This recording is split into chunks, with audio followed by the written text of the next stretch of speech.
शहर हैदराबाद में 1.5 करोड़ रुपए की बेहिसाब नकदी रकम को जब्त कर लिया गया। शहर के इलाके गोशा महल में 3 अफराद के पास से 1.5 करोड़ रुपए की नकदी रकम को जब्त कर लिया गया।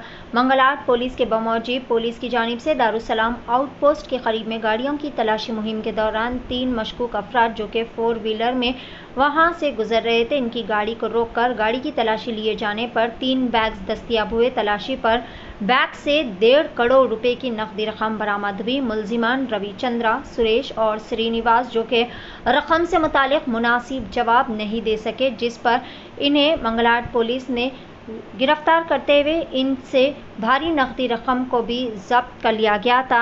इसी खुसूस में Hyderabad city commissioner of police Kota Srinivas Reddy ने इस कार्रवाई को अंजाम देने वाले मंगलहाट पुलिस स्टेशन के बेहतरीन अहलकारों को इनाम से भी नवाजा, जिसमें शंकर असिस्टेंट ट्रेनी ऑफिसर गोशा महल 65 डिवीजन लोकसभा के आने वाले इंतखाबात के पेश नज़र इंतखाबी टीम, जिसमें C Chandrashekar ASI Chatrinaka police station, P Tarun ARPC, Sandeep ARPC, Praveen ARPC, Muralidhar videographer और दिगर को इनकी बेहतरीन खिदमात के लिए इनाम से नवाजा गया।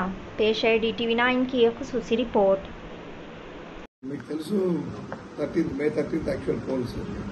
సో మనం 4th ఫేజ్ లో ఉన్నాం out of 7 phases. So polling అయ్యేంత వరకు ఖచ్చితంగా ఇదే ఇంకా రాబో రోజుల్లో ఇంకా విజిల్ పెంచుతాము. పొలిటికల్ యాక్టివిటీ కూడా ఇంకా మీకు తెలుసు అంత పికప్ కాలేదు, ఎందుకంటే మనకు నోటిఫికేషన్ అనేది ఇప్పుడు ఈ నెల 3rd వీక్లో వస్తుంది 18th. సో అప్పుడు ఇంకా డెఫినెట్ గా పొలిటికల్ యాక్టివిటీ పికప్ అయినప్పుడు మాకు కూడా వర్క్ పెరుగుతుంది. మీకు అందరికి తెలిసిన విషయం కాదు, ఇంకా ఇప్పటికీ ప్రచారం అదంతా అంటే ఇంకా పికప్ కాలేదు.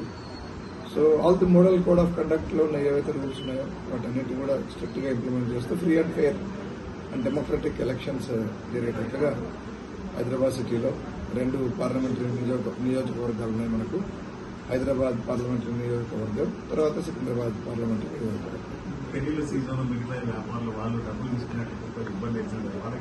ఇప్పుడు మీకు తెలుసు 50,000 ఉంటే మేము అసలు అడగట్లేదు, ఏ క్వశ్చన్ అడగట్లేదు.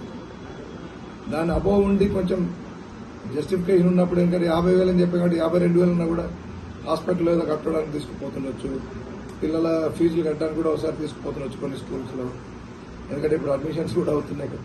సో మేము పక్కాగా వెరిఫై చేసి అది సామాన్య మానవుడి డబ్బు, అది అతను జెన్యున్ పర్పస్ కోసం పోతున్నాడంటే మా వాళ్ళందరికీ ఆ రకంగా డైరెక్షన్స్ ఇవ్వడం జరిగింది. ఫ్లయింగ్ స్క్వాడ్ లో కానీ, తర్వాత స్టాటిక్ సర్వేలెన్స్ టీమ్ లో కానీ, ఈవెన్ మా లోకల్ పోలీసు కానీ ఆ ప్రకారం వాళ్ళకు ఆ వెసులుబాటు ఇస్తాం.